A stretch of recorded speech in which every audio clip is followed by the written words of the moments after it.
Buenos días. Ok. Estamos en línea. Perfecto. Ok. Antes de comenzar, un par de cosas que. Primero, con los grupos primero con respecto a la revisión bibliográfica. Ya el primer grupo, me mandaron ahí el mensaje por WhatsApp, ya está registrado, pues, y les asigné el tema para que puedan empezar a trabajar. Los otros dos grupos, pues, quedan dos temas. El tema que se asignó, que ya está asignado, es de inmunidad vacunal. Faltan los otros dos componentes de la revisión. Uno es la revisión sobre tormenta de citoquinas y mecanismos de hiperinmunidad, o sea, de respuesta inflamatoria desordenada. Y el tercero que dijimos que era, perdón, se me escapa qué fue lo que dije acerca de la revisión bibliográfica. Bueno, ya desde al final me voy a acordar y al final vamos a decir. Entonces, quedan dos grupos ahí que síndrome de inmunodeficiencia, correcto. Entonces, esos dos grupos, pues, cada quien agarre un trabajo y envíenme por vía WhatsApp ¿cómo se llama? La composición del grupo para ya tenerlo anotado. ¿Okay? Y empiezan a trabajar. Número 1. Número 2. En la plataforma esa del campus virtual están ya puestas todos los materiales de lectura y referencias para revisar para el examen, para aquellos que no lo tengan. Ahí está ya todo detallado. ¿Okay? Número 3, y esto sí me interesa un poquito más ahorita, es que ahí en la página de avisos hay un examen. El examen no tiene contenido en el sentido de que no tiene nada que ver con la clase. Preguntas triviales al azar, pero está configurado con el Safe Exam Browser y toda la maquinaria con que sería el examen regular. Quiero que se tomen 5 minutos, hagan el examen y me reporten qué problemas genera. Porque si yo no sé, acuérdense que yo desde mi lado de docente no puedo ver cómo funciona el examen en la plataforma del alumno. ¿Okay? O sea, si se traba, si los deja entrar, si no los deja entrar. El password para el examen es galletas. ¿Okay? Ahí dice el password de galletas, no se los va a pedir. Lo que quiero que me digan, miren, estaba trabajando en mi máquina y no me dejó entrar o se bloquea cada rato, lo que sea y me envíen por WhatsApp, por correo, diciéndome qué falló y qué máquina estaban usando, porque no va a ser necesariamente lo mismo. Los problemas que genera, por ejemplo, una máquina Windows, que si lo están intentando hacer desde un teléfono Android, o si son de los que les gusta gastar un montón de dinero por la misma cosa, si tienen un iPad o un iMac o cualquiera de esas tonterías a sobreprecio que venden los de la manzanita, ¿va?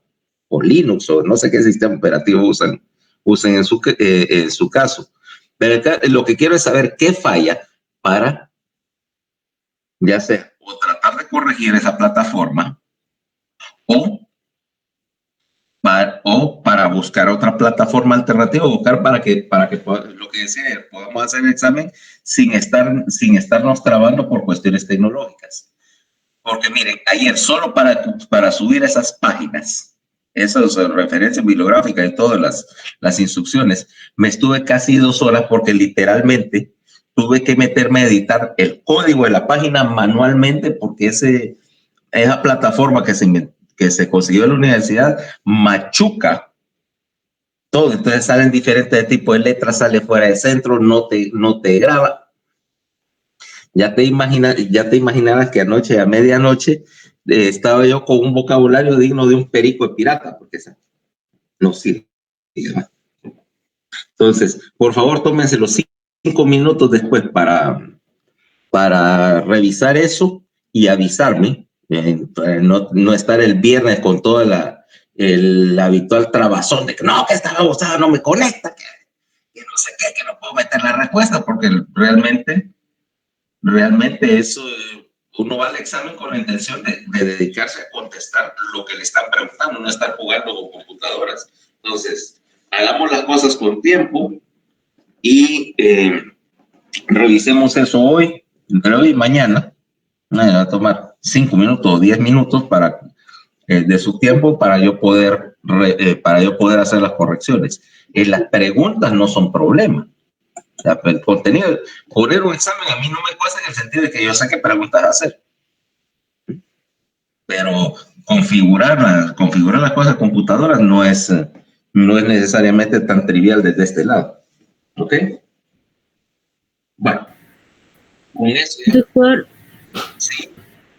¿será que para cuando nos ponga el examen, si lo terminamos haciendo al final en la plataforma de la universidad, nos puede poner varias preguntas en una sola página? Porque el periodo pasado sí tuvimos problemas con eso también. Fíjese que habían catedráticos que en algún examen solo nos ponían una pregunta por página, entonces la plataforma se trababa o se cerraba a veces y generaba bastantes problemas. Mucha gente por eso no lograba terminar incluso el examen. A varios les pasó en varias clases, entonces nos empezaron a poner varias preguntas en una sola página. ¿Será que no lo puede poner así también usted? Esa configuración de varias preguntas por página, exactamente a quién, cuántas preguntas estaba poniendo por página que les funcionó. Ahorita el examen como está, el de prueba, está a una por página, precisamente es uno de los parámetros que uno prueba. ¿Cuántas preguntas estabas poniendo por página? Pues la verdad es que no pone un número específico por página. Por ejemplo, han habido maestros que nos ponen 5 por página, otros nos han 4 puesto o 5. 30 por página. Ajá. 30 por página es una página absurdamente larga. Eso está mal. 4 o 5 es una cuestión razonable. ¿Me entiendes? Por el tamaño, si pones todo, yo puedo configurar incluso el examen 20, 30 preguntas y todo el examen en una página, pero normalmente son exámenes que se traban por el tamaño. Acordate que esas páginas grandes ocupan tanto espacio en memoria que cuando vos estás queriendo meter una página muy grande, tanto del lado tuyo de la máquina estás cargando la memoria, como el lado de la babosada esa de la universidad, el servidor no puede servir páginas muy grandes. Entonces, por eso te pregunto, porque hay que buscar un balance. Conociendo de lo poco que yo sé de creación de páginas web, los dos extremos tienden a dar problemas. O sea, si tuvieras una plataforma robusta tipo Facebook, sí, ellos pueden cargar una página con 80,000 posts, pero estos, no. Entonces, vamos a buscar qué número funciona. ¿Okay? Doctor, pero bueno, solo quería recalcar algo de esa plataforma de Safe Exam Browser, que si uno entra desde ahí al examen y quiere poner la llamada en el mismo dispositivo, no va a poder, porque el Safe Exam Browser le va a bloquear la entrada a cualquier otra pestaña. Así que tendría que estar en un examen en una y la llamada en otro dispositivo. No, eso es configurable. O sea, permitir el Safe Exam Browser uno lo puede configurar, por ejemplo, para solo prohibir corta y pega, para permitir dos, por ejemplo, un navegador con una pestaña y otra instancia del navegador, o sea, tener abiertas dos copias, por ejemplo, de Chrome, y en una está la llamada y en el otro está el examen, o lo puede configurar como decías, en el cual el Safe Exam Browser bloquea toda conexión posible que no sea el examen. Eso es configurable. O sea que no procede pues necesariamente que eso precluya el uso del Safe Browser. Pero siempre se puede hacer el examen en un dispositivo y la llamada en otro. En principio sí. Bueno. En principio sí, o sea, si querés tener tu examen en la laptop y y tener la llamada con el teléfono enfrente y está activo, eso no tiene ningún problema. Ahí el límite cuando estás usando varios dispositivos es, claro, la capacidad de tu conexión de red. Pero ahí sí yo no tengo ninguna participación, ninguna voz ni voto de si estás con una conexión lenta o si estás compartiendo conexión en el teléfono. Eso ya ahí sí me entenderás que yo no puedo hacer nada. Yo configuro el browser de tal manera que te permita instancias de una segunda instancia de una aplicación, o sea, que no te monopolice la pantalla, porque ahí es donde vienen los problemas. Si yo te pongo que el Safe Browser monopolice todo, el problema es que no puedes entrar absolutamente a nada, ni siquiera al Meet, ni a nada, y ahí estás bloqueada. Eso se hace cuando estás teniendo eso es para colegios, por ejemplo, cuando te quedas así, que todos los niños llevan su computadora y no les dejan entrar a nada, solamente están en el browser y se fregan, pero ahí es en presencial. Ahora hay mecanismos para resolver eso. Te digo porque una vez que encontremos la fórmula que sirva, con esa fórmula nos quedamos del resto del semestre. ¿Okay? Sí, doctor, está bien. Ok. Entonces, bueno, pero no venimos aquí realmente a estar hablando de las ya conocidas deficiencias de la universidad. La idea es el tema. Y hoy vamos a hablar de la dinámica, producción y del líquido cefalorraquídeo, y más puntualmente de la regulación de la presión intracraneal. Entonces, empecemos por un punto. Definimos el hecho de que, permítame un momentito, solo voy a hacer una cosa.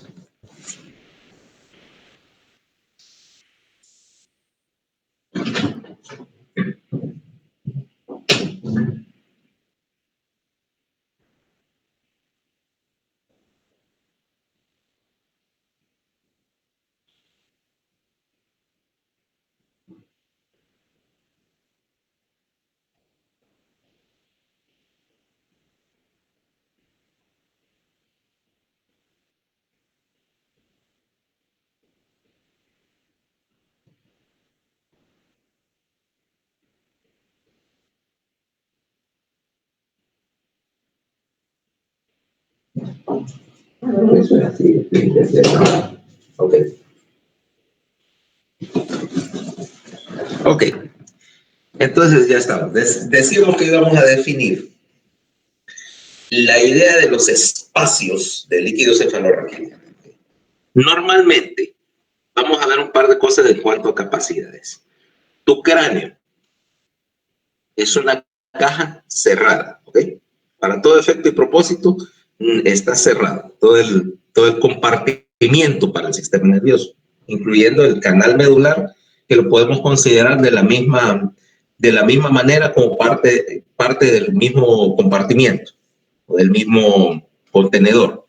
El volumen total del contenedor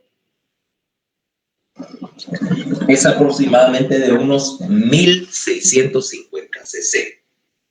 Ahora, de estos 1650 cc, unos 1400 y fracción, 1400 y pico, 1500, están formados por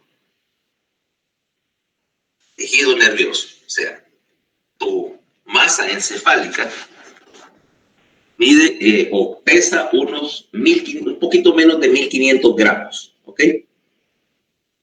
En condiciones normales. Quiere decir que quedan unos entre 180 y 220 cc de espacio ahí entre cráneo y cavidad medular. De esos 200 y pico cc, 150 cc más o menos son ocupados por líquido cefalorraquídeo.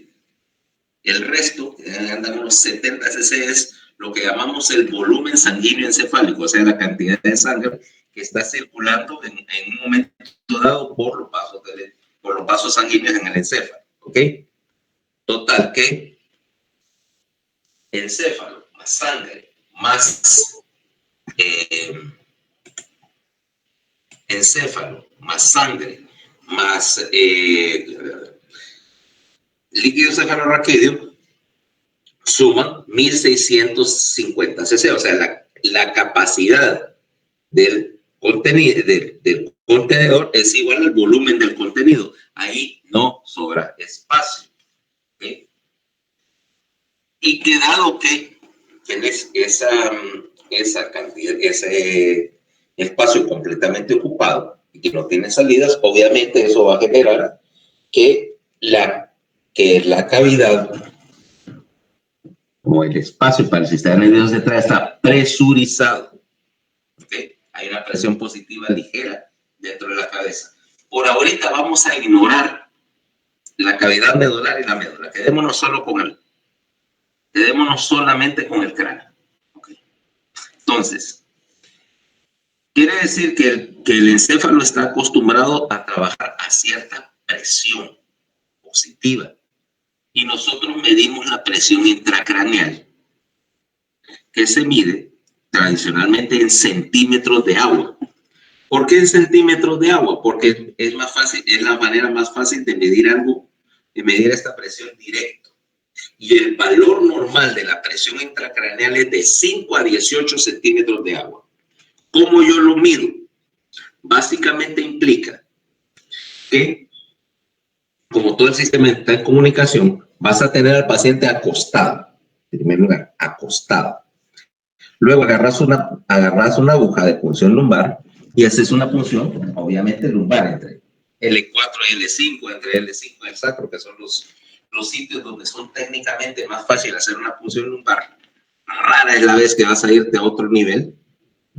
Generalmente el otro espacio viable es aquí entre el occipital y C1, punción suboccipital, pero ese pullar aquí está en el dominio del que tiene experiencia, porque si te pasas con la aguja, literalmente le vas a hacer el tallo en pincho al cliente, ¿va?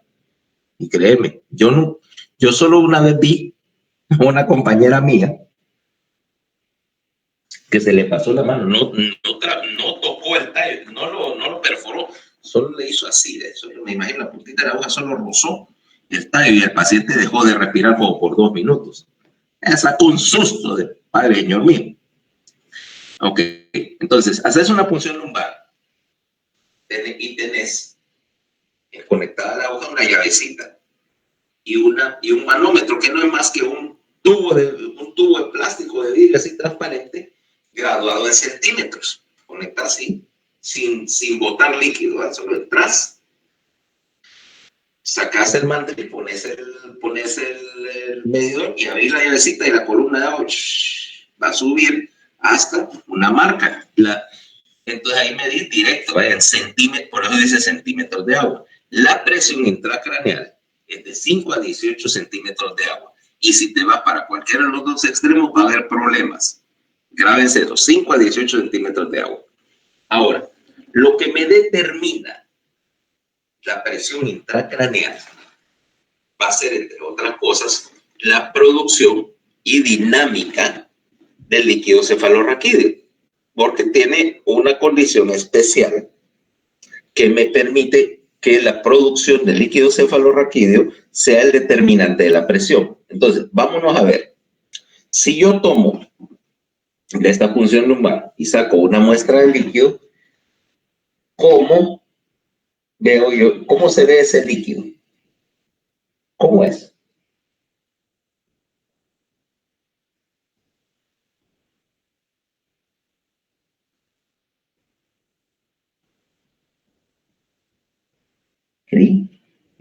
Primero, no tendría que estar rojo, porque si no sería una muestra traumática. Y no tendría que estar turbio. Ujú. Cuidado, no solo traumática, puede ser una muestra hemorrágica. No todos los líquidos rojos, la mayoría, diría el 90% de los líquidos rojos son porque se te coló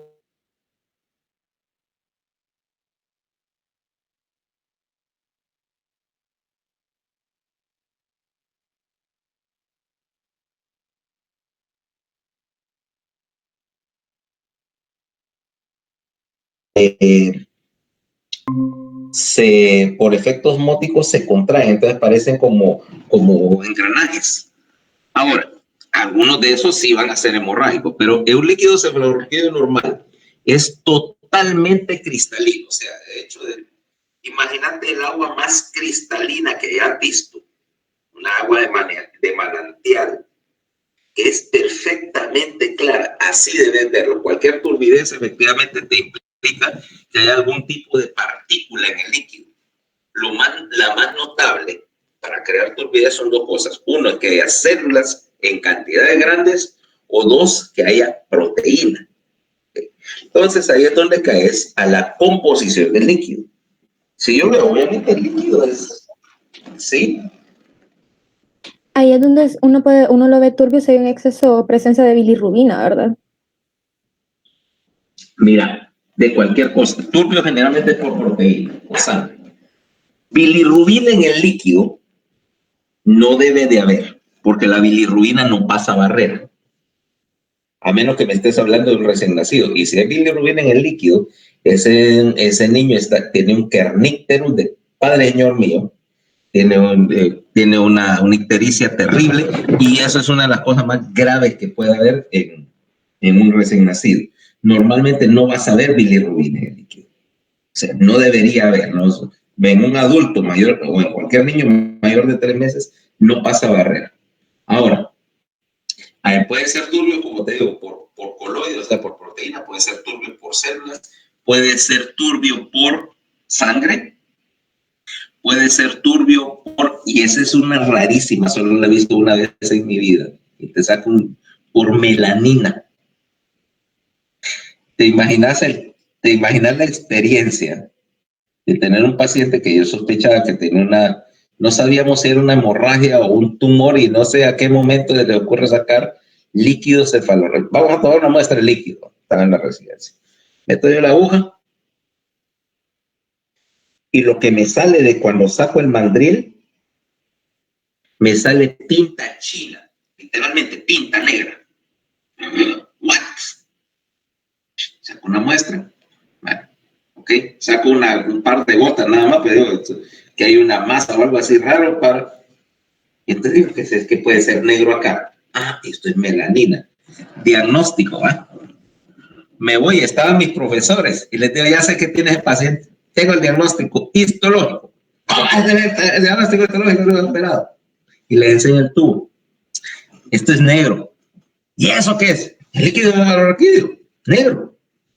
Porque tenía melanina, y la única manera que la melanina hubiera entrado ahí es que el paciente tenía un melanoma, tumor agresivísimo de piel, productor de melanina, y había hecho una metástasis porque había sembrado por un paquete de células, se desprendió del tumor y se fue a meter al sistema nervioso central a hacer una metástasis que estaba echando tinta al líquido.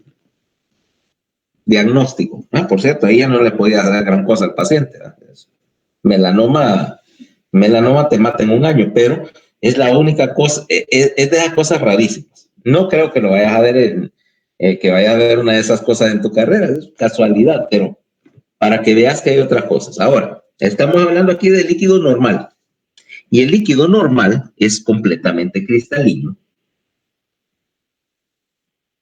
Y nos vamos a ver un momentito las características, o sea, valores normales de líquido cefalorraquídeo. De esas cosas que te tenés que saber, es igual que el hemograma. Primer lugar, ya dijimos, presión. 2, el líquido, como es, aspecto totalmente cristalino, o sea, el agua más pura que hay, incluso más claro, o sea, parece agua de manantial, es completamente transparente, y la manera de ver si está turbio es que agarras y hacer lo que se llama la prueba del periódico. Yo agarro un tubo de líquido y lo pongo así a tratar de leer una página de texto a través de él, porque ahí es donde más se nota si hay algo flotando, porque se nota la opacidad contra el blanco del papel o la escritura que hay, se nota que ahí no está totalmente transparente. Si no es totalmente transparente, algo hay mal. Ok. De ahí vamos a la composición química y vas a medir 3 cosas en el líquido, siempre, en rutina. Primero es glucosa, ¿okay? Y la glucosa es un porcentaje del valor que hay en plasma, que es a donde me voy. La composición del líquido va a constar de 2 cosas. Uno es agua, la otra es una serie de sustancias.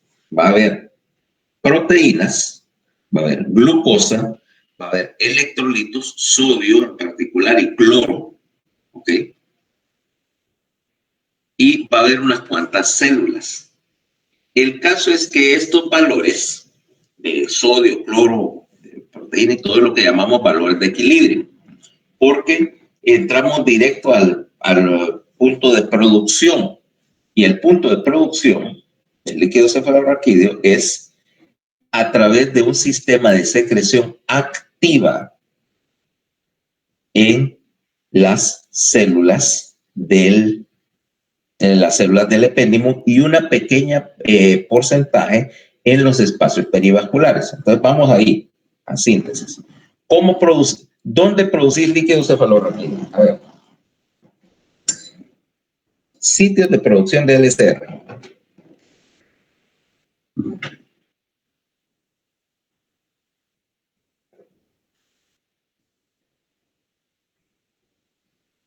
Hola. Plexos coroideos. Okay. Efectivamente, el epitelio del plexo coroideo, o epitelio coroideo, es una modificación de la célula ependimaria que está diseñada evolucionada para producir líquido, o sea, para una función secretora. Generalmente el epitelio coroideo es una célula cilíndrica que es más alta que la célula ependimaria, tiene un borde secretor en la superficie que da la luz, un borde, lo que llamamos un borde de cepillo para secreción. Okay. En este epitelio de los plexos coroideos me va a producir más o menos el 80% del líquido cefalorraquídeo. ¿Okay? Ahora, el otro 20% se va a dividir entre producción por el resto de las células ependimarias, o sea, el resto de la cobertura de los espacios, y un pequeño porcentaje, tal vez del 10, se dice el 20%, generalmente es menos, se produce por secreción a través de lo que llamamos los espacios perivasculares, o sea, alrededor de los capilares del encéfalo, en particular los que están cerca del recubrimiento ependimario, no están enterrados en el parénquima, sino que hay un espacio pequeño alrededor de todos los capilares, se llama un espacio perivascular de Virchow. Ahora, por filtración de la pared del capilar, se va a producir una pequeña cantidad de líquido que sale a los espacios perivasculares, y de los espacios perivasculares se va filtrando hasta llegar a las cavidades ventriculares. Ahora, ahí es donde viene el mecanismo de producción. ¿Por qué? Empecemos por ver. Obviamente que como todo líquido corporal, su principal componente es agua, pero es agua sintética. Vas a decir, bueno, ¿y no por qué agua sintética? Y es que lo que pasa es que el agua la puedes sintetizar por una reacción química. ¿Cuál es la razón de tener un mecanismo tan complicado cuando pudieras decir que, no sé, si por el encéfalo está circulando 1,5 litros de plasma por minuto, ¿por qué no tomar un poquito de líquido del plasma y utilizarlo para producir líquido cefalorraquídeo? Y ahí es donde entra el problema. Mira, Cuando vos estás haciendo ese proceso de tomar líquido del plasma para producir cualquier líquido corporal, sangre, saliva, orina, lo que querrás, cualquiera de los otros líquidos. El problema es que los procesos de filtración son dependientes de la presión de filtración. O sea, cuando estoy produciendo orina, que es el ultrafiltrado de plasma más común, yo tengo una diferencia de presión entre la sangre que está entrando, la presión en el glomérulo, y la diferencia siempre va a ser en un sentido, ¿va? Hay más presión en la sangre, en el glomérulo, y filtro. Mientras más es la diferencia de presión, más filtro. O sea que el ritmo de producción depende de la presión arterial. Y dos, quiere decir que la producción, como mi presión arterial está oscilando a lo largo del día, el ritmo de producción entonces es variable.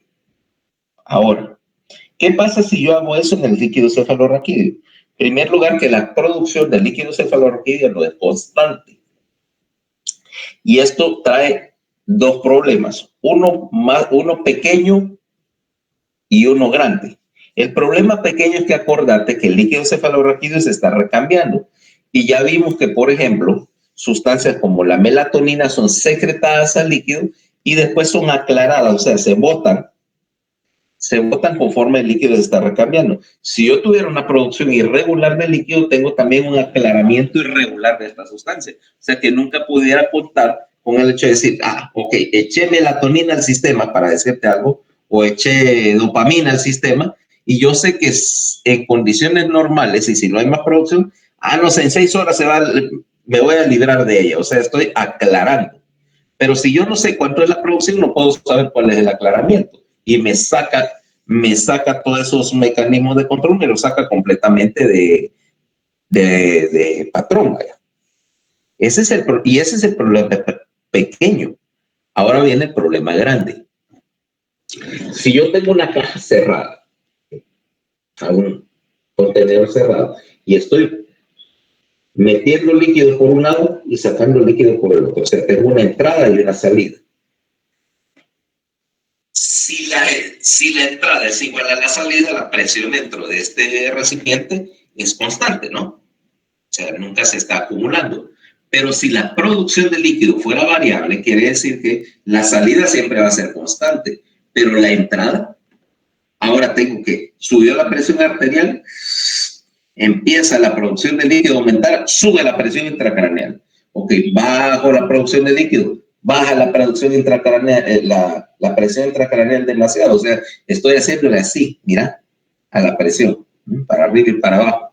Y créeme que hay pocas cosas que le gusten menos al encéfalo que le estés jugando la presión, que lo estés apretando y soltando, apretando y soltando. Si estás jugando con la presión intracraneal, te vas a meter en problemas graves. Por lo tanto, yo no puedo utilizar un mecanismo de filtrado para sintetizar líquido cefalorraquídeo porque no me garantiza que la producción sea constante. Y aquí lo que tenemos es otro tipo de mecanismos para secretar, un mecanismo enzimático, mecanismo para hacer agua sintética. Ese mecanismo sintético implica la presencia de una enzima en el borde del cepillo del epitelio coroideo. Y esta enzima es anhidrasa carbónica. Acuérdate que hay una reacción. Yo puedo tomar un ion bicarbonato y unirlo a un protón. H, protón, más HCO3, bicarbonato, igual a un ácido débil, ácido carbónico, H2CO3. ¿Okay?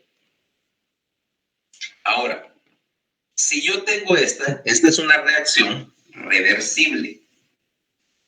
En primer lugar, ¿de dónde saco el bicarbonato? Y el bicarbonato lo voy a sacar, lo voy a sacar del plasma. Yo tengo circulando bicarbonato en el plasma en una cantidad grande, más o menos unos 18 milimoles por litro. No miento, 22 milimoles por litro, porque es parte de lo que llamamos el sistema amortiguador de bicarbonato. El riñón tiene muchísimo que ver, pero secreta bicarbonato para disolverlo en el plasma. Ese bicarbonato sirve como amortiguador para neutralizar todos los ácidos orgánicos que producen de todas las reacciones metabólicas. O sea que yo tengo valores normales de bicarbonato en sangre. Después vamos a hablar de bicarbonato cuando hablamos de equilibrio ácido básico a mitad del semestre y no van a querer oír hablar de bicarbonato. O si van a querer bicarbonato, va a ser para disolverlo en un vaso de agua y bebérselo como antiácido, porque eso saca agruras a veces. Pero lo que me interesa ahorita en esta etapa del partido es que tenés bicarbonato en sangre. Ok. Que la célula del epitelio coroideo está capturando. Y tenés protones dentro de la célula. ¿De dónde salen los protones?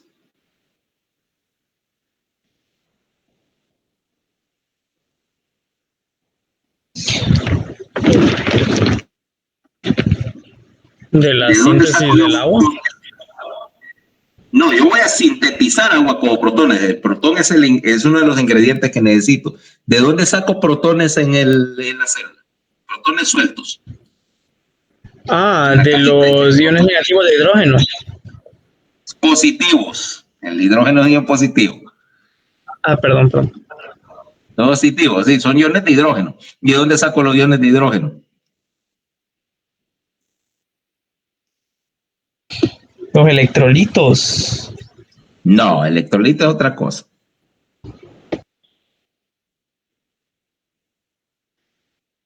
¿De dónde saco protones? Lo acaba. ¿De las vías metabólicas? Exacto, lo saco del ciclo de Krebs. Los protones salen del ciclo de Krebs. ¿No acaban de ver eso en bioquímica? ¿Qué rayos estaban viendo en esa clase? No, doctor, nosotros vamos a metabolismo hasta esta unidad. ¿Y qué diablos vieron durante todo un parcial de bioquímica? Entonces, el repaso, la introducción, no. O sea, el agua, la célula, proteínas, enzimas, algo así.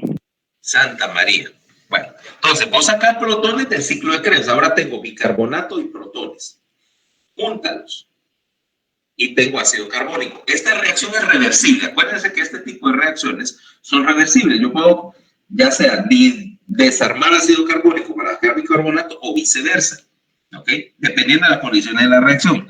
Ahora yo introduzco una enzima llamada anhidrasa carbónica que me mueve la reacción o que me favorece que la reacción vaya en una sola dirección. O sea, de bicarbonato más protón a ácido carbónico.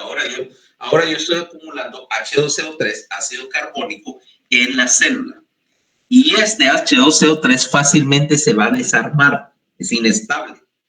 Y se va a desarmar para formar agua, H2O, más CO2. O sea que el resultado neto de toda esta cadena de dos reacciones es que voy a juntar bicarbonato más un protón y voy a obtener como resultado una molécula de agua y una molécula de CO2. La molécula de CO2 se va de regreso a la sangre para irse a eliminar por el pulmón. Es lo que llamamos retorno alcalino o marea de CO2. Sencillamente despacho el CO2 para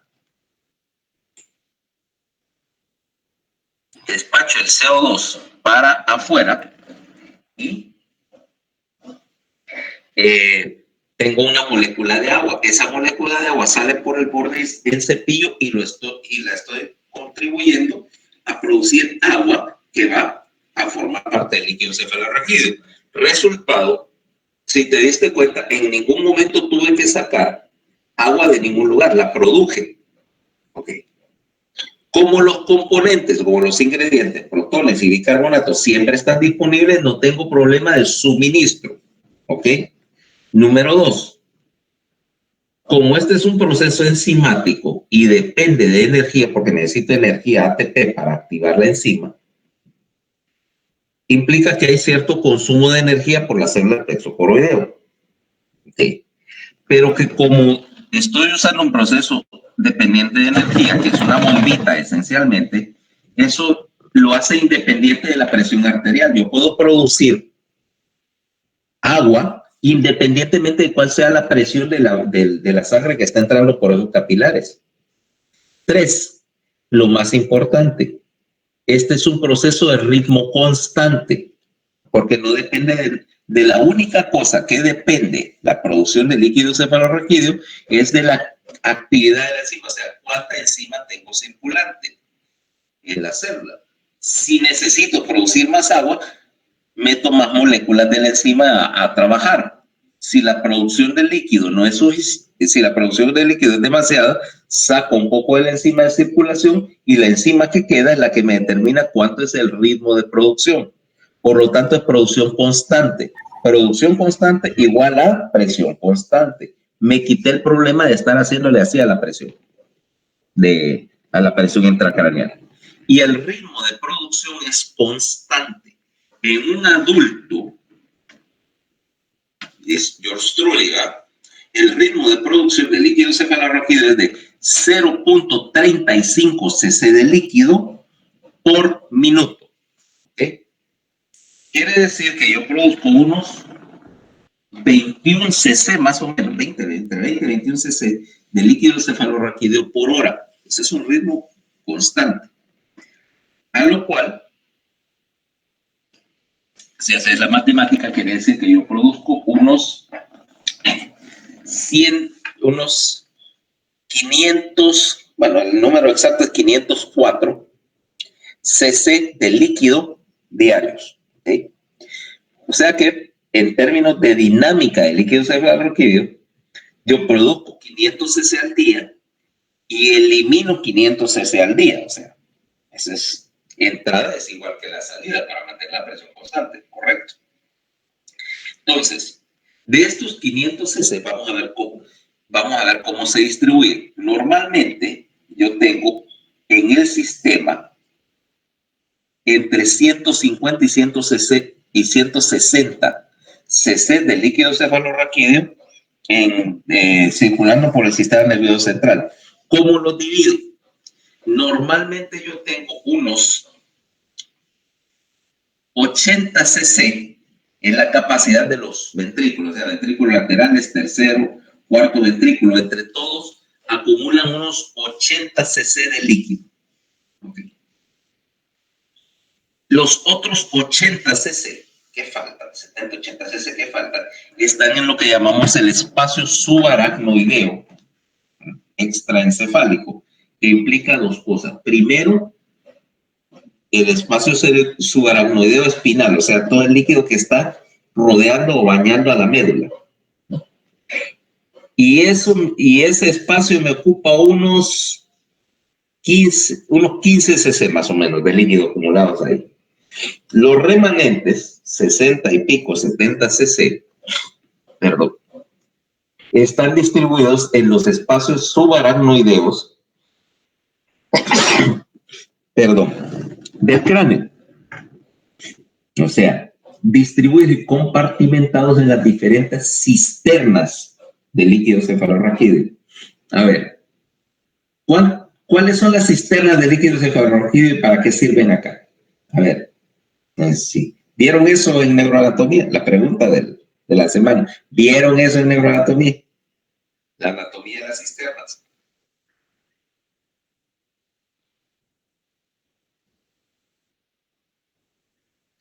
Estamos hablando de las cisternas del encéfalo, ¿verdad? Sí.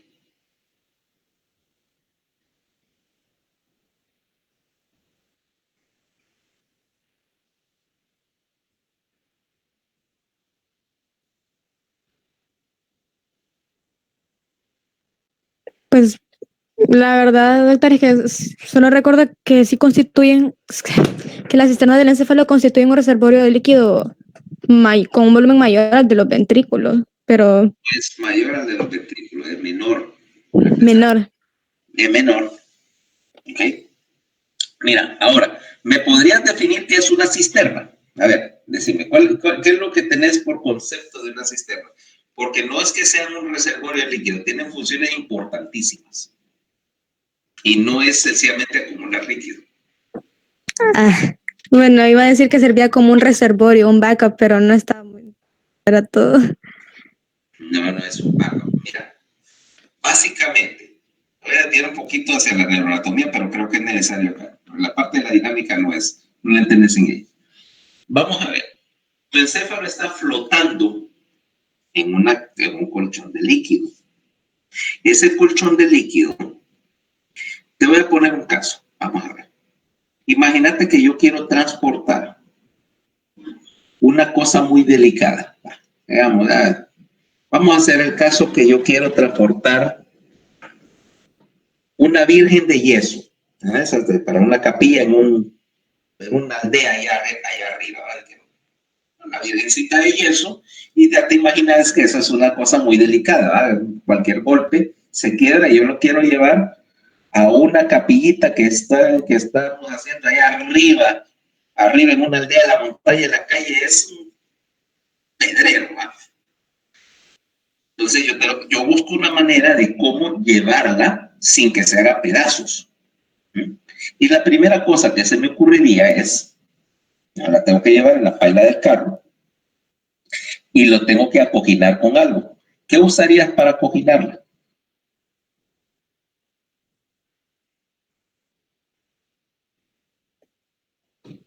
¿Qué es lo que estamos llevando de nuevo? Una virgencita de yeso. Una estatua de la Virgen para una capilla. Y la quiero llevar. Styrofoam, algo... ¿Cómo se llama este? Poliéster, no sé, que viene en las cajas. De esponja de poliuretano. Fíjate que probablemente se quiebre. Porque a menos que le hicieras el del foam o esponja de algún tipo, que cortara la esponja para que la virgen, dice Nancy, burbujas. Esa es una posibilidad. No puedes usar foam porque a menos que cortaras el foam de tal manera que quedara exacta, se va a vibrar, va a rotar en cada bache, va a rebotar y se quiebra. Burbujas sí, el problema es que eso es bien caro.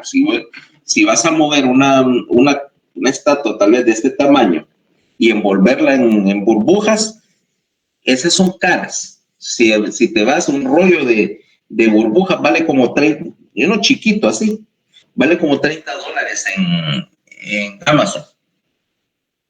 Te sale carísimo. Yo tengo una solución más criolla. Voy a agarrar esa virgencita y voy a buscarme bolsas de agua, de las bolsas de agua normales y voy a rellenar la cama del carro con bolsas de agua para que para que la estatua flote en un colchón de agua, con la ventaja de que cuando llegue allá arriba a la montaña, a la aldea, esas bolsas de agua me sirven, puedo bebérmelas, tengo agua para mí o para los trabajadores. Las burbujas no sirven de nada, excepto el pasatiempo de estarla reventando. Entonces lo mismo pasa. El encéfalo flota en un colchón de líquido. La primera función que tienen esas cisternas es de protección, ¿ok? Porque acordate que si no tenés un colchón de líquido como amortiguador, cada vez que yo haga hacia la cabeza, imagínate, a mí me gusta que sea consigo, cuando pase esta pandemia, me voy a un concierto, esta Metallica o esta Iron Maiden, y estoy y estoy sacudiendo un encéfalo que tiene la consistencia del flan y la base del cráneo hueso sólido. Estoy haciendo así, ¿ve? Si no hay líquido ahí para amortiguar el golpe, voy a terminar al primer cabezazo, me voy a ganar una contusión cerebral. Al segundo me voy a ganar una hemorragia de tallo. Entonces, este líquido hace que el encéfalo flote dentro de su cavidad. Está literalmente sumergido. Número 1. Número 2. Esas cisternas están rodeando a los vasos sanguíneos cerebrales, están rodeando a los nervios craneales. y en un porcentaje minoritario también les sirven de nutrición, o sea, los nervios craneales, aunque tienen sus vasitos que los irrigan, un porcentaje de la nutrición que reciben viene por difusión a través del líquido que los baña. Número 2. Número 3. Una cisterna es un compartimiento que es semicerrado. Si yo considerara, por ejemplo, que esta habitación donde yo estoy es igual que una cisterna, tiene paredes, techo y piso, o sea, tiene límites bien marcados y tiene entradas bien definidas. Hay 2 puertas acá y una ventana. Ahora, si yo quisiera pasar una tubería o un cable a través de esta habitación, entraría por una puerta, tal vez saliera por la ventana que está detrás mío, estuviera suspendido de tal manera que no tocara nada. O sea que eso hace que la cisterna, como es un compartimiento, prácticamente cerrado, me da 2 cosas. En primer lugar, me localiza estructuras. En el sentido de que, por ejemplo, si una arteria se rompe, un aneurisma arterial se rompe dentro de una cisterna, si el sangrado no es masivo, se va a quedar contenido dentro de la cisterna, o sea, no se va a dispersar por todo el espacio. Se va a quedar limitado por la cisterna. Y una de las cosas que uno ve, por ejemplo, estoy yo con un paciente que tengo una sospecha de que sangró un aneurisma, agarro la tomografía, ¡pum! Y entonces empiezo a ver que hay un coágulo en X cisterna. Ah, mira que hay un coágulo en la porción de la cisterna de la carótida. ¿Ah? Ok, quiere decir que ese aneurisma debe estar por ahí cerca. Es porque el sangrado lo está conteniendo la cisterna. Ah, no, que mira que el coágulo está en la cisterna interpeduncular. Ah, entonces ese es un aneurisma de la cabeza de la basilar, ¿va? Y agárrate porque se va a costar arreglarlo. Son localizadores de daño, son compartibles. Hay comunicación entre una cisterna y otra, pero tiende a ser una comunicación limitada. Eso evita que sangre o que tumores que crecen en la base se dispersen. Si yo voy a entrar, por ejemplo, un tumor del vestibular, yo voy a entrar y yo sé que mientras esté creciendo, lo va a tratar de contener la cisterna, el compartimiento de la cisterna. ¿Dónde está la cisterna del ángulo? Tiene que ser muy grande para que pueda romper la cisterna. Por lo tanto, a mí me ayuda, porque yo sé, ok, si el tumor es un tumor que está en tal cisterna, voy a entrar en la cisterna. Yo sé qué estructuras hay ahí y mientras me mantenga dentro de la cisterna, yo puedo operar el tumor. Vaya, ya estoy sacando un tumor del vestibular. Está en su compartimiento, el facial está en otro compartimiento, entonces yo puedo, mientras me mantenga dentro de la cajita, no tengo ningún riesgo de ir a pegarle un ranazo al facial, ¿verdad? O pegarle un ranazo a una arteria por andar metido donde no debía. Entonces las cisternas no solo son reservorios, no solo son guardaderos de líquido como te explicaron, sino que tienen cierta importancia, ¿verdad? Entonces la capacidad de las cisternas en general, y no me voy a meter en la anatomía del anillo cisternal, es de unos 70 cc o un poco menos, ¿ok? De los cuales la cisterna más grande, la cisterna magna, que está detrás y debajo del cerebelo, que tiene unos 7, 8 cc de capacidad, ¿okay? No son tan grandes, ¿okay? 7, 8 cc de capacidad, y está cubriendo la porción de las amígdalas del cerebelo. O sea, de hecho, cuando vos entras aquí a una craneotomía y vas a entrar al cerebelo, fosa posterior, con lo primero que te vas a topar es con esa cisterna magna. La abrís, drenás el contenido, aspirás el líquido y eso te genera un espacio y de ahí te vas a ir a meter a buscar el cerebelo. Pero lo primero que te topas es con un espacio de líquido. ¿Okay? Ahora, entonces, estábamos entonces con la idea de que las cisternas cumplen algún propósito. Pero regresemos un poquito para ver la circulación del líquido. O sea, ya produjiste el líquido, produjiste el agua, ¿no? Y estamos diciendo que estás produciendo unos 500 cc al día y la capacidad de todo el sistema es 150 a 160 cc. Quiere decir que vos cambias todo el líquido más o menos cada 8 horas. ¿Okay? Ya que estás constantemente recambiando líquido al ritmo de que si yo deposito una sustancia, una gota de algo en el líquido, la mayor parte de esa sustancia se habrá eliminado en 8 horas. Y que ya para las 24 horas es muy raro que quede cualquier remanente de lo que haya echado en el líquido. Eso me permite a mí saber si un evento que ocurrió, tuvo una hemorragia ayer, hoy el líquido debería estar relativamente limpio. ¿Okay? Un mecanismo de aclarado. Hasta ahí, bien, por el agua. Y los demás componentes, vamos a ver qué tenemos. Dije que todos los demás componentes iban a tener valores definidos porque eran valores de equilibrio. Valor de equilibrio quiere decir que toda sustancia que esté en el líquido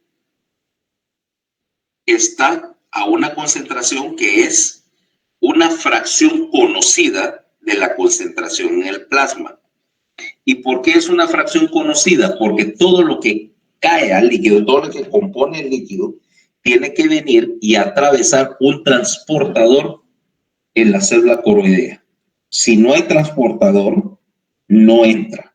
Eso me representa un concepto. Primero, el concepto de barrera hematorraquídea. Quiere decir que la composición del líquido cefalorraquídeo está aislada de la composición del plasma.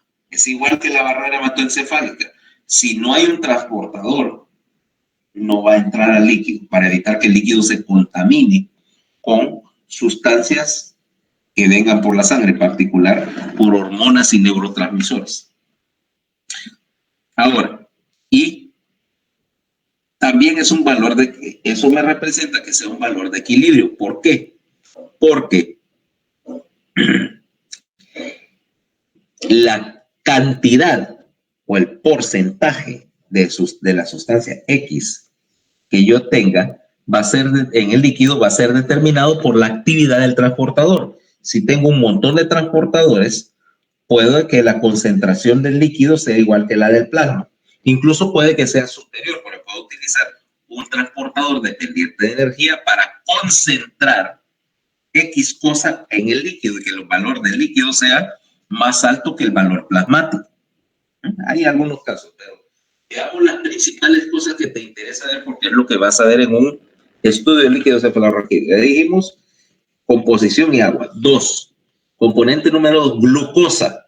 ¿Y cuál es el valor de la glucosa en el líquido cefalorraquídeo? Es del 50 al 65% del valor plasmático. Quiere decir que si mi glucosa en sangre ahorita es 100, ya quisiera, es 100, el valor en líquido cefalorraquídeo va a estar entre 50 y 65 miligramos. ¿Ok?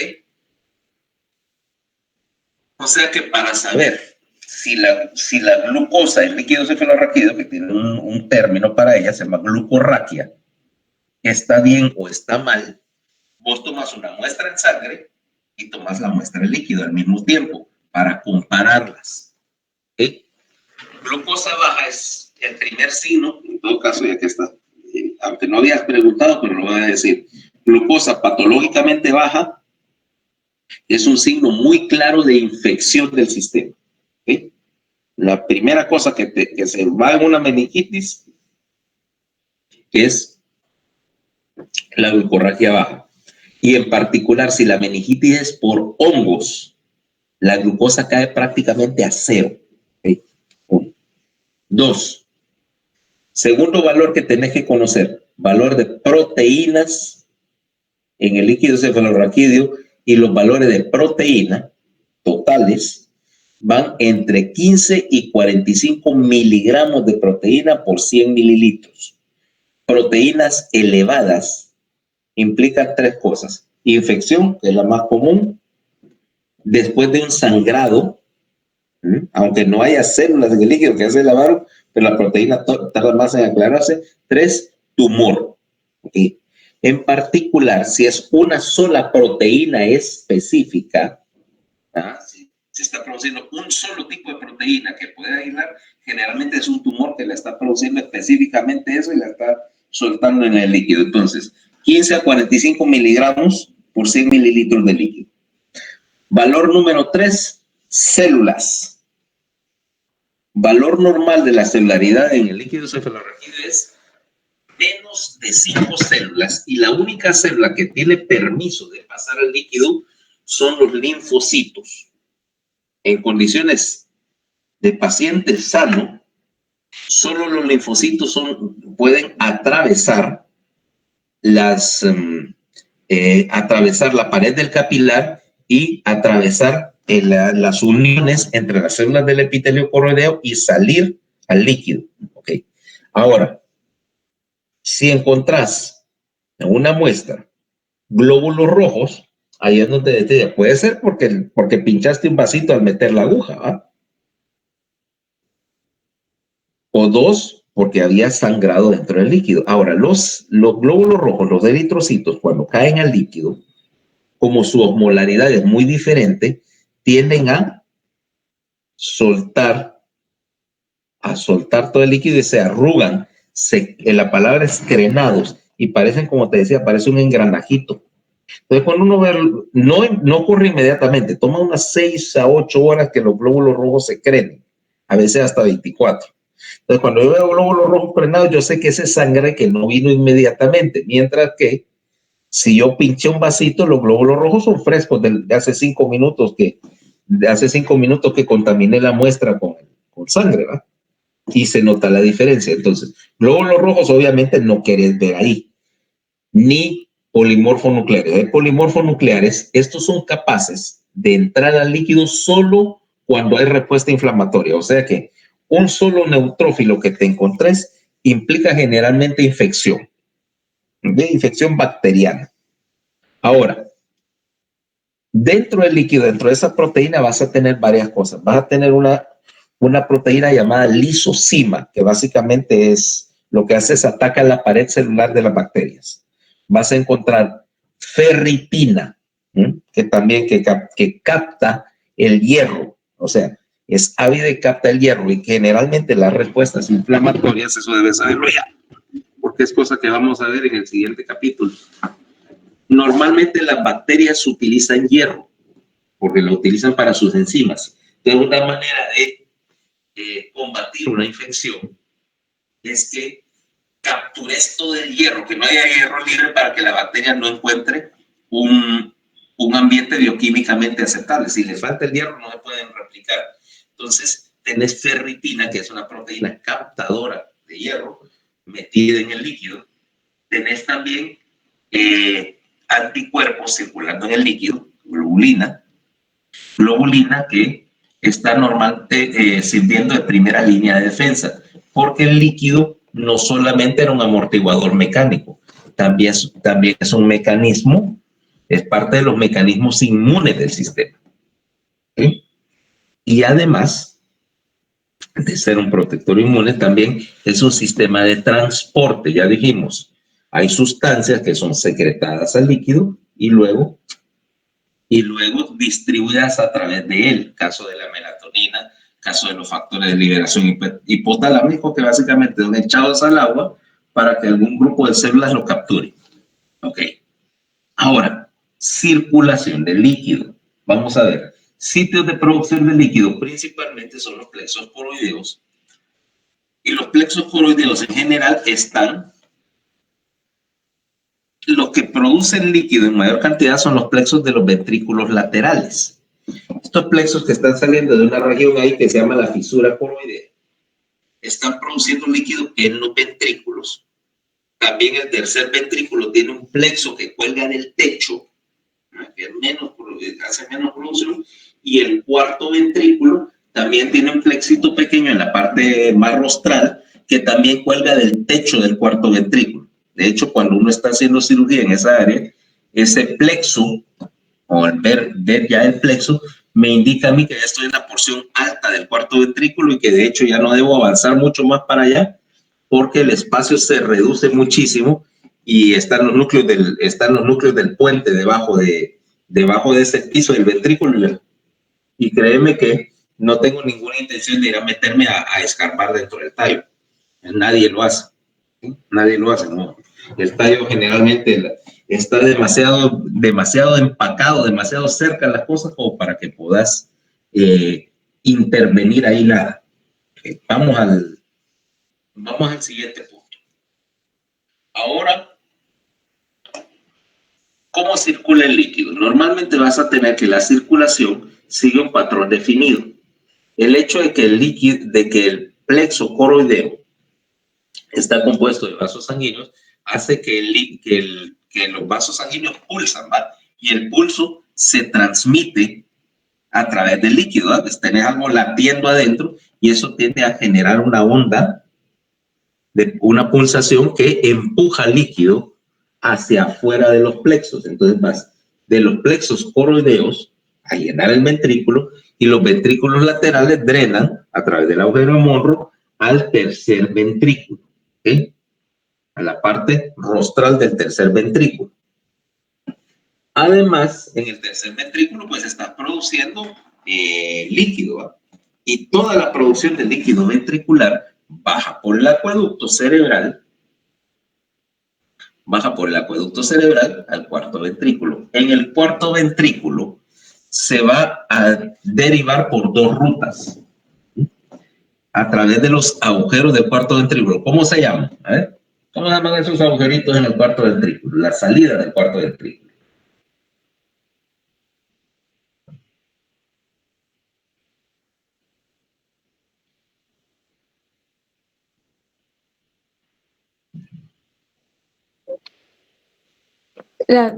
¿Me escucha? Sí. Sí, perdón, es que me traba el micrófono. Son el agujero de Luzca y el de Magendie. Mira, veamos entonces, aquí hay dos rutas.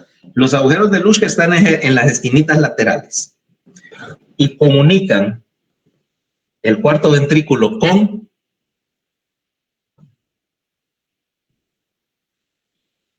¿Con el agujero de Silvia?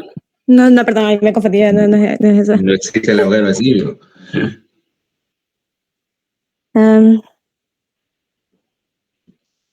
Sí, es que no, yo estoy pensando que lo conectan con el acueducto cerebral, pero no es eso. No, el acueducto cerebral te comunicaba el tercer ventrículo con el cuarto. Aquí llegaste al cuarto, entra por el acueducto en la parte, acordate de un diamantito, el acueducto cerebral entra por arriba y aquí en las esquinas tenés los agujeros de Luzca. Con el espacio subaracnoideo, sí. Ok, de hecho todo esto, ahora ahí voy a aclarar una cosa. Cuando hablas de espacio subaracnoideo, los ventrículos son parte del espacio subaracnoideo, lo que llamamos el espacio subaracnoideo ventricular. ¿Ok? Y los otros es lo que llamamos, y el resto es lo que llamamos el componente o espacio subaracnoideo cisternal. Entonces, lo que hacen los agujeros de Luzca es que drenan el cuarto ventrículo a la cisterna del ángulo pontocerebeloso. ¿Ok? Están comunicando el sistema ventricular con los espacios cisternales. Y en este caso, el agujero de Luzca te drena hacia la cisterna del ángulo pontocerebeloso. La cisterna del ángulo pontocerebeloso, que está en la base, se comunica con las demás cisternas del sistema. Ahí vas a tener que drenar hacia adelante, en primer lugar hacia el espacio subaracnoideo de la base donde debajo del lóbulo temporal, y drena hacia las cisternas que rodean al mesencéfalo, la interpeduncular, la crural, la ambiens, la cisterna cuadrigeminopineal, que está detrás, o sea, alrededor del mesencéfalo tenés este anillo de cisternas.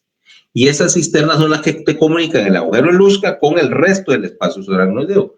De hecho, esas cisternas alrededor del tallo, aunque se sale bastante del tema, pero son de importancia crítica cuando estamos hablando en neurotrauma, porque es cuando tenés mucho aumento de la presión intracraneal, estas cisternas se van a cerrar, o cuando una masa que está de un lado te está empujando, te está cerrando una cisterna, eso es indicativo de que tenés algo ahí que ocupa espacio y me determina la necesidad de deshidratar el cerebro para bajar la presión o o hacer una creotomía o sacar una lesión.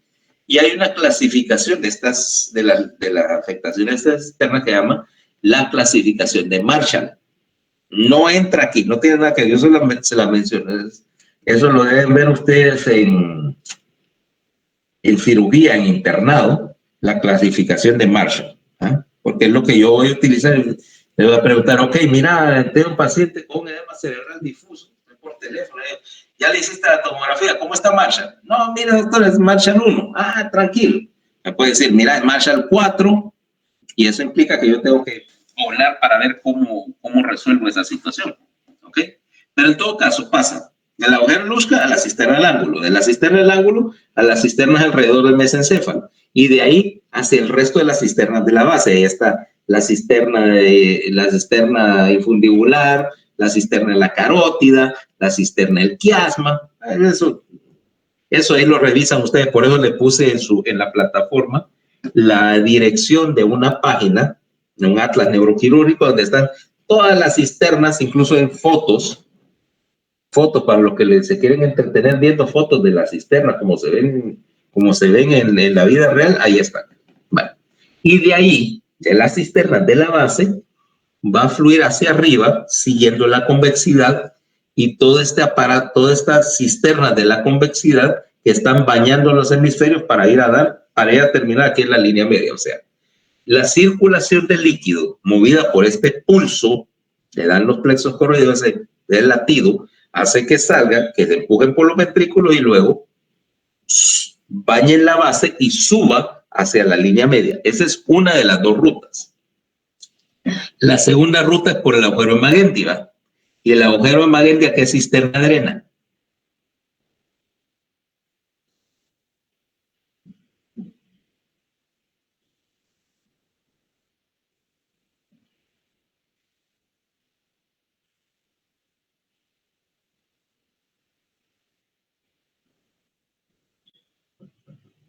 No idea, ¿va? El agujero de Magendie drena la cisterna magna. Ahora vienes, entonces la ruta es ventrículos laterales, acueducto,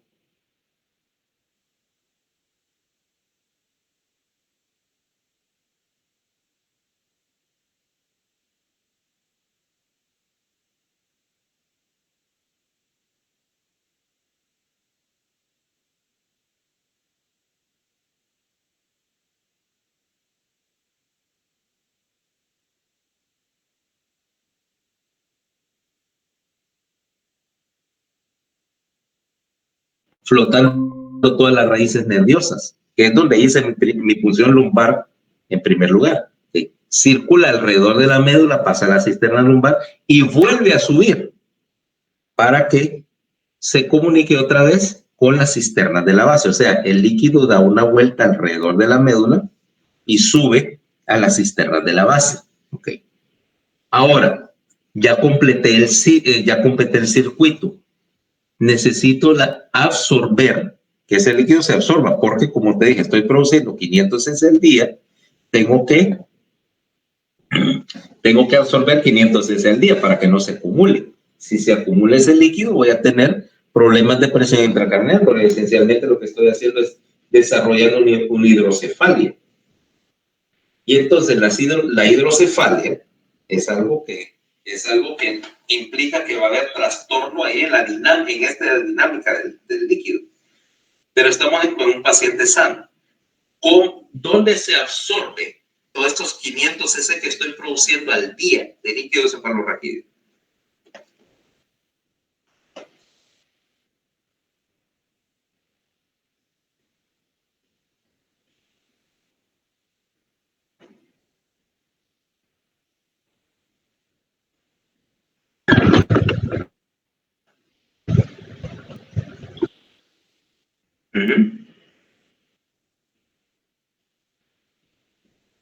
¿Dónde se absorbe el líquido cefalorraquídeo?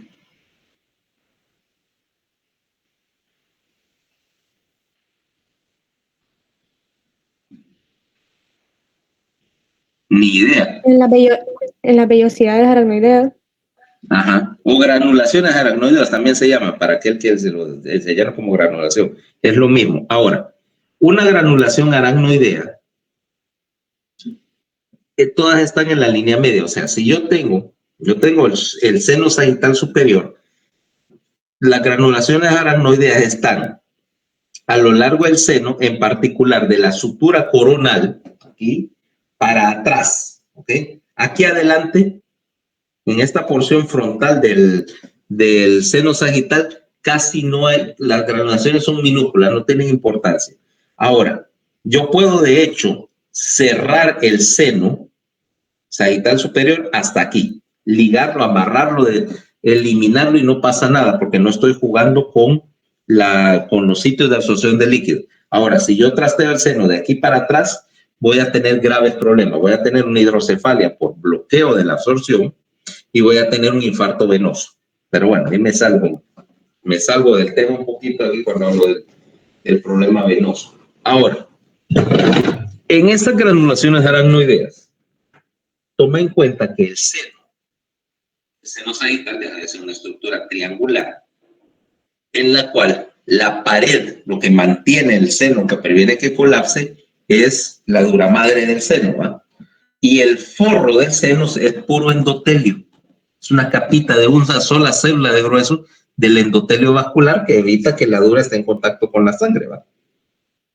Pues si entran en contacto, desgraciadamente la dura tiene colágeno y activa la cascada hemostática. Entonces, el seno es una estructura triangular que tiene pared de dura madre, forro de endotelio. Y el forro es delgadito. Entonces, en una granulación aracnoidea lo que tenés es que la aracnoides, que forma la pared de la cisterna, se mete al seno y ahí, en el seno, lo que separa líquido cefalorraquídeo de sangre solo es dos capas de células, una capa de células de aracnoides y una capa de células endoteliales. Y las dos capas son bien delgaditas, por lo tanto el líquido puede pasar a la sangre. Solo tiene que atravesar una membrana delgadita. Y el paso del líquido es un proceso pasivo. ¿Por qué? Porque hay una diferencia grande de presión. Dijimos, el líquido cefalorraquídeo estaba a presión positiva, ¿va? De 5 a 18 centímetros de agua. Pero la sangre que está corriendo por el seno sagital está a una presión muy negativa. La presión en el seno, acá, es menos 40 centímetros de agua. O sea que literalmente el seno está succionando sangre venosa. Si uno de los principales problemas que yo tengo, si yo tengo una lesión de seno, es que el paciente lo tengo que acostar. Si lo siento, como está a presión negativa, chupa aire. Y yo ya ha pasado que tenés un paciente con una lesión del seno y dicen, la causa de muerte no fue sangrado, sino que succionó aire, hizo una aeroembolia cardíaca. Tragó aire, se llenó de aire el ventrículo derecho del corazón del paciente y el paciente se murió por succionar aire. O sea, hay diferencia de presión tan grande entre el seno y el corazón que está a presión negativa, menos 40.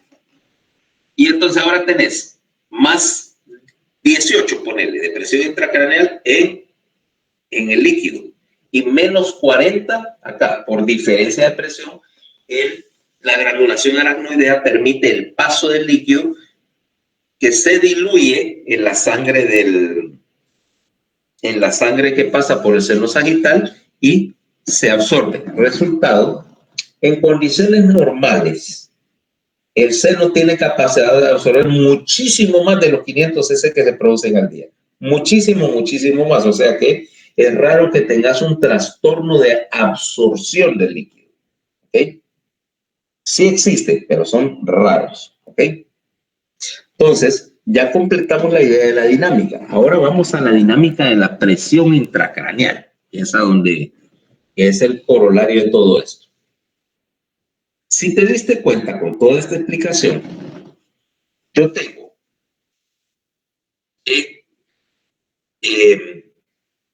yo puedo ajustar la presión intracraneal ajustando la producción o el ritmo de producción del líquido. ¿Por qué? Aquí es donde se aplica una ley. Se llama la ley de Monro-Kelly. La ley de Monroe-Kelly te dice así, que el contenido del cráneo está formado por tres cosas. Uno es el volumen encefálico, o sea, tejido cerebral. Dos, más, o sea, volumen de tejido cerebral más el volumen sanguíneo cerebral, que es la cantidad de sangre que está en los lechos capilares y vasculares del encéfalo, más el volumen del líquido cefalorraquídeo, y que juntos forman el volumen intracraneal. Ahora, quiere decir que como el volumen intracraneal es igual a la capacidad del cráneo, cuando yo tengo un aumento en uno de ellos, tiene que hacerse a expensas de los otros dos para mantener las cosas constantes, para mantener la presión constante. Si yo tengo un cráneo, vaya, asumimos, 1500 cc de tejido cerebral, más 70 cc de sangre, más 80 cc de líquido cefalorraquídeo. Vamos a asumir esas condiciones aquí en el cráneo. Quiere decir que suman 1650. ¿Estamos? Ahora suponete que yo tengo un tumor cerebral y el tumor cerebral me ocupa 50 cc de volumen. O sea que ahora el encéfalo mide o desplaza 1550. Como yo no puedo cambiar mucho el volumen sanguíneo cerebral, lo más probable es que el volumen del líquido cefalorraquídeo tenga que reducirse. Entonces ahora tengo los ventrículos colapsados, la cisterna generalmente vacía, tengo tal vez 30 cc de líquido en todo el sistema porque se redujo el volumen del líquido cefalorraquídeo para compensar el hecho de que ahora tengo una masa en la cabeza. ¿Sí? Eso me dice la ley de Monroe-Kelly y hasta el momento la presión sigue igual. Pero ¿qué pasa, por ejemplo, si yo tengo 1500 cc de encéfalo, 70 cc de volumen sanguíneo y 120 cc de volumen de líquido cefalorraquídeo porque tengo una obstrucción en el paso del líquido y tengo una hidrocefalia? Resultado, primero el volumen sanguíneo va a bajar. Segundo lugar, por mucho que yo reduzca el volumen sanguíneo, no me ajusta para compensar. Resultado, la presión intracraneal empieza a subir. ¿Ok? Y lo que me da la ley de Monroe-Kelly es que precisamente me indica que la presión intracraneal es producto de la suma de estos tres componentes, de esos tres contenidos de la cabeza en relación al contenedor, vaya, al cráneo. Por lo tanto, cualquiera de estos tres componentes que aumente tiene que o compensarse reduciendo uno de los otros dos o los dos restantes, o arriesgarse a que la presión intracraneal se vaya para arriba. Y los valores, y como te dije, el cerebro tolera muy mal los aumentos de presión. ¿Sí? Porque aquí tendría que presiones, vamos a ver, presión máxima normal es de 18. Si tu presión intracraneal sube a 25, ya estás en valores de peligro. Y vos no podés sostener valores de presión de 25 centímetros de agua por más de 1 o 2 horas sin causar daño permanente al encéfalo.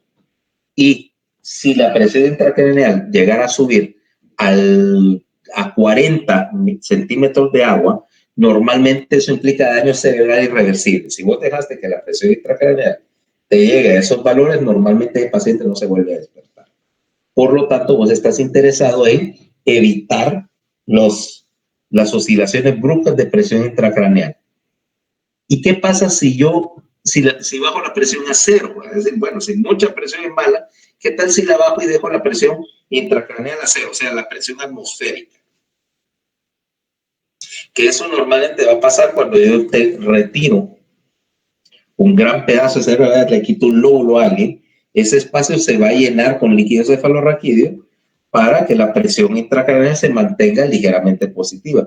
Porque si baja a 0, los pacientes, no es mortal, pero los pacientes tienen un montón de síntomas, llamamos síndrome de cráneo hipotensivo. Y cuando tenés un síndrome de cráneo hipotensivo, los pacientes quejan de dolor de cabeza persistente, de mareos, de trastornos del equilibrio. Y cuando me he topado con alguno de estos, a veces haces pacientes que haces lo que se llama una craniotomía descompresiva porque el cerebro se inflamó y para controlar la presión literalmente le quitas el cráneo. Entonces se recuperan de su lesión, pero yo les voy a poner el cráneo a veces meses después. Imagínate en el Catarino Rivas que tenían tienen tantos pacientes pendientes y eso no es una emergencia. O sea, tienen su plaqueta de cráneo guardada, a veces está implantada en el abdomen, a veces está deshidratada y sellada en la bodega, esterilizada. Ya, bueno, como tengo otras papas que freír aquí, a este chavo le voy a poner su cráneo de vuelta, se lo voy a regresar allá por octubre. Mientras tanto, el paciente está quejándose de que le duele la cabeza, de que está mareado. Incluso te das cuenta que no están del todo bien, que están ligeramente desorientados. Es decir, no, el paciente no está. El paciente te das cuenta que anda lento, que tiene sus problemas ahí de cognición y no por la lesión que tuvo, sino por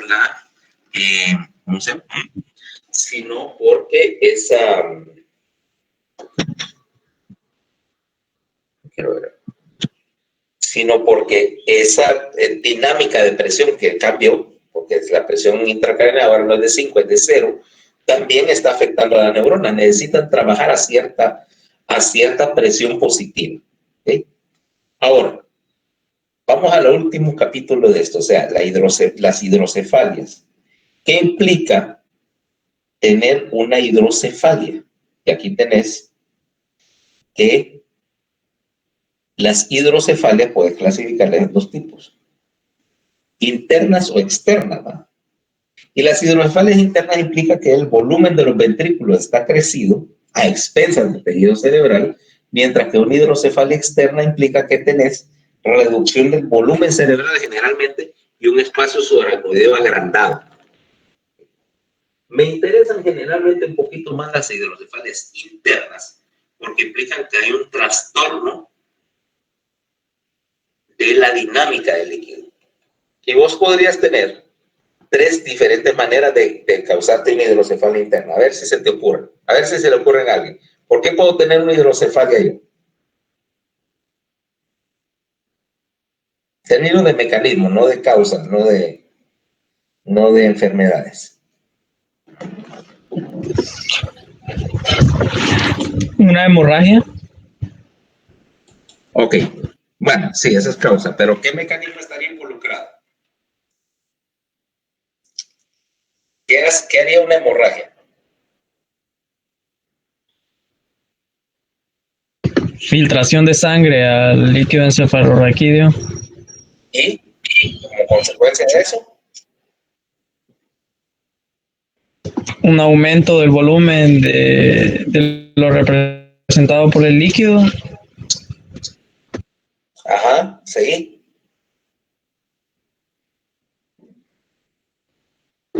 Una constricción del cerebro. El cerebro no constriñe. Depresión.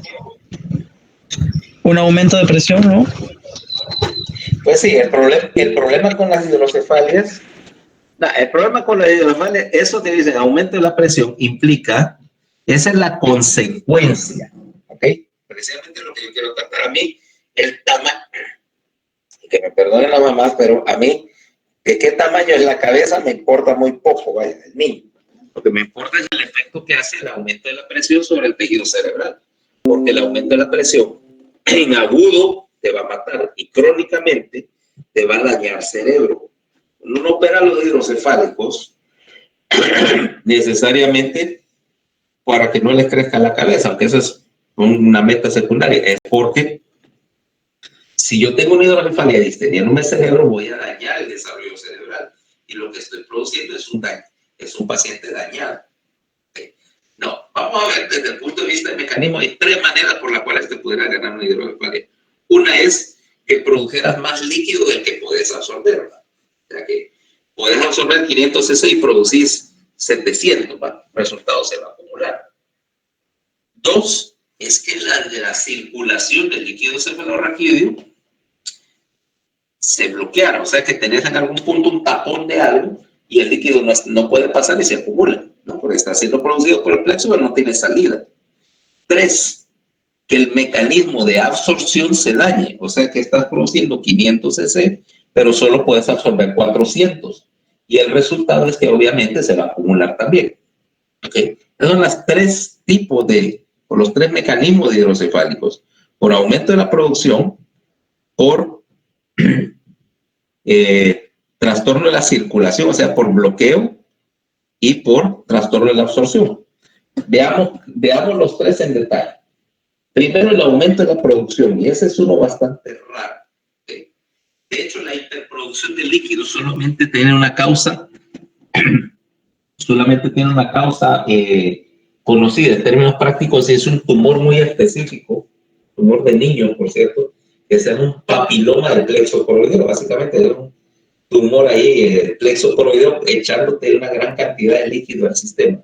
No te dan tanta hidrocefalia como vos supondrías, porque la capacidad de reserva para la absorción es buena. Lo que te hacen es hidrocefalias localizadas, asimétricas, que, por ejemplo, el papiloma está en el ventrículo izquierdo, entonces tenés un ventrículo izquierdo enorme y un ventrículo derecho de tamaño normal. ¿Okay?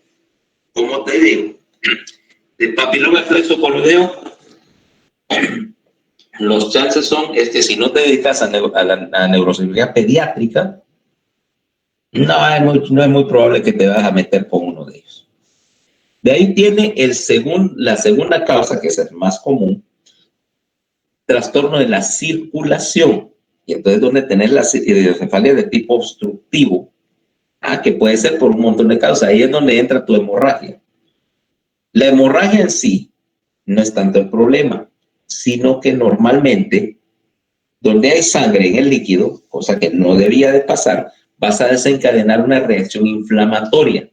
Y la reacción inflamatoria después te hace cicatrización, y la cicatrización te tapa el paso.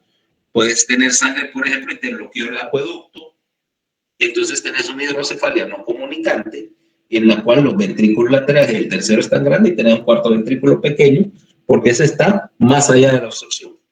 O puedes tener, por ejemplo, una hemorragia grande que afectó todas las cisternas de la base, y entonces las cisternas de la base se sellaron. ¿Okay? Y entonces tenés hidrocefalia comunicante, los 4 ventrículos están llenos, pero las cisternas están completamente obstruidas por cicatriz.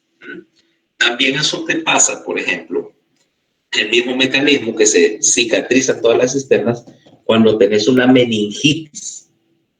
Y en una meningitis lo que tenés es básicamente aquel montón, imagínate aquel montón de secreciones, bacterias y todo. Cuando se mueren, después todo aquel sitio donde hubo infección en las cisternas se selló, entonces bloqueas el paso. ¿Okay? Otras causas de obstrucción, por ejemplo, cuando tenés bloqueo de la circulación a nivel de la salida del cráneo. ¿Por qué? Porque las amígdalas del cerebelo y el tallo se desplazaron hacia abajo. Y entonces los agujeros de Magendie se bloquean, la cisterna magna se bloquea, no hay circulación, no se completa la circulación, y el niño empieza a ser hidrocefálico. Aquí en Honduras, esa es una de las 2 causas más frecuentes, porque ese es el tipo de malformación del cerebelo caudal que ves en los mielomeningoceles. El tipo de malformación cuando el tallo desciende, la amígdala desciende, y se desciende también parte del cuarto ventrículo y se bloquea porque se acoda. Eso se llama una malformación de Chiari tipo 2. Por ahí te dicen los libros que los mielomeningoceles, los defectos del cierre del tubo neural, el 90% tienen una malformación de Chiari tipo 2, pero están equivocados. es el 90%, es el 100%. Yo todavía tengo que ver un mielomeningocele que no tenga un Chiari tipo 2, más severo o menos severo, pero todos tienen. ¿Sí? O sea que la causa más común de hidrocefalia en Honduras es obstructiva por dos razones. La primera es por Chiari tipo 2. La segunda es por neurocisticercosis. ¿Ah? Porque no es tanto el parásito, no es tanto el cisticerco que te bloquea las cisternas, sino que cuando se muere el bicho ese, la reacción inflamatoria que te hace es tremenda y te sella todo el espacio subaracnoideo. Entonces, si te preguntan aquí en Honduras, esas son las dos causas de hidrocefalia: neurocisticercosis y malformación de Chiari después de un disrafismo espinal. De ahí vienen las demás, pero vienen, como dice, 3 kilómetros atrás. Hemorragias, tumores, otras infecciones. Eso viene bien atrás, ¿ok? Pregunta eterna de pediatría. Ya tal vez no te acordé cuando era eterna de pediatría, pero si tenés la mala suerte de que por ahí, yo sí te lo voy a hacer. ¿Ok? La tercera causa es cuando tengas trastornos de la absorción, básicamente que tus cisternas o tus granulaciones aracnoideas se dañan, se sellan. Y aquí la causa más común es por una hemorragia. Aquí sí, tenés una hemorragia, llegó sangre a la granulación aracnoidea y la reacción inflamatoria tapa las granulaciones aracnoideas y entonces ya no tenés ningún sitio donde absorber. Entonces ahí lo que tenés es una hidrocefalia por trastorno de la absorción. Las causas 2 y 3, o sea, obstrucción o trastorno de la absorción, generalmente lo que hace es derivar la hidrocefalia con una válvula. El tipo 1 normalmente haces plexectomía coroidea, quitas el tumor y después si sigue hidrocefálico, si el ventrículo es muy grande, le pones una válvula temporal o permanente. ¿Okay? O sea, para manejar la presión intracraneal. ¿Okay? ¿Alguna pregunta hasta ahora?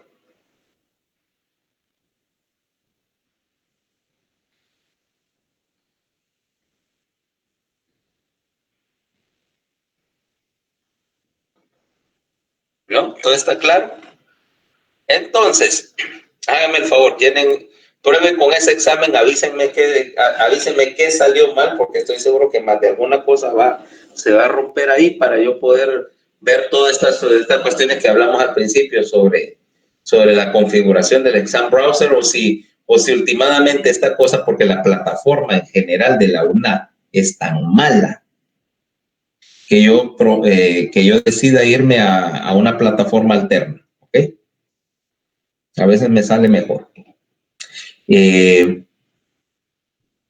Entonces, eso es lo que tratamos por hoy. Mañana es el último tema del módulo, que es fisiología de la contracción muscular. Ahí ya tienen, como decía, en la plataforma están todas las referencias de lectura para que no haya problema. Les sugiero que si no han empezado a estudiar, lo hagan desde ya, porque el examen tendrá unas 25 preguntas, pero las preguntas pueden venir de cualquiera de los dos módulos. Entonces, hay bastante material que leer. ¿Ok? Y si no tenemos nada más que tratar, entonces continuamos mañana con la última clase del módulo.